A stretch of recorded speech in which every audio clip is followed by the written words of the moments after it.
Սիրելի ընկերներ, ես ամեն անգամ նշում եմ ու հիմա եւս մեկ անգամ եւս նշում եմ, որ մենք ապրում ենք մեր պատմության ամենաամոթալի ժամանակներից մեկը, ամենաամոթալի Հայաստանի Հանրապետությունում բանտարկված են սրբազաններ, Հայաստանի Հանրապետությունում բանտարկված է ազգային բարերար, այս սև բիծը մեր վրայից չի անցնելու, այս ազգակործան իշխանությունները փորձում են վախի մթնոլորտ ստեղծել, փորձում են մարդկանց վախացնել, թույլ չտալ խոսել, Էնել չեն հասկանում, որ վախեցող չկա, ոչ իրանցից, էլ ոչ մեկից էլ վախեցող չի եղել ու չկա։ Մենք Բաքվում հայրենակիցներ ունենք բանտարկված, մենք Բաքվում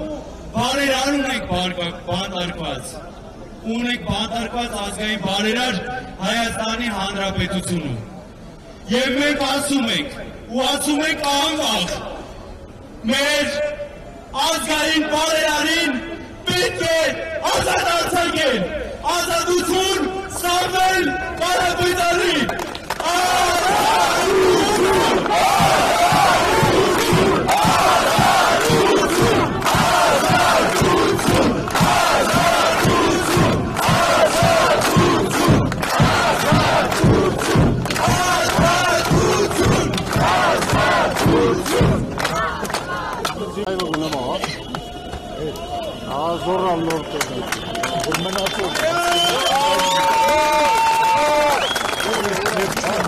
Այս իշխանությունների կողմատեր, որևիցե դերից աջակցություն չկա, այս ամեն տեղ գնալուց, ամեն տեղից աջակցություն ենք ստանում, գնում ենք մարզեր գյուղերում ժողովուրդը ոտքի է հելնում, աղոհացով դիմավորում է, բոլոր տեղերը ունենք աջակցություն, ինչքան ուզում եք մեռացեք, ինչքան ուզում եք փորձեք, ոչ մեկ չի վախենում, ծաղել ոտի են կանգնելու են մեր ձևով, շարժման կողքին ու ամեն ինչ անելու են, լինելու է Հայաստանի Հանրապետությունում արդարություն, լինելու է Հայաստանի Հանրապետությունում արդարադատություն, խաղաղություն ու վերջո Հայաստանի Հանրապետության ժողովուրդը ու մեր ազգը ապրելու անկախ ու երջանիկ ու կայուն տնտեսություն ունեցող երկրում։ Արդարություն, արդարություն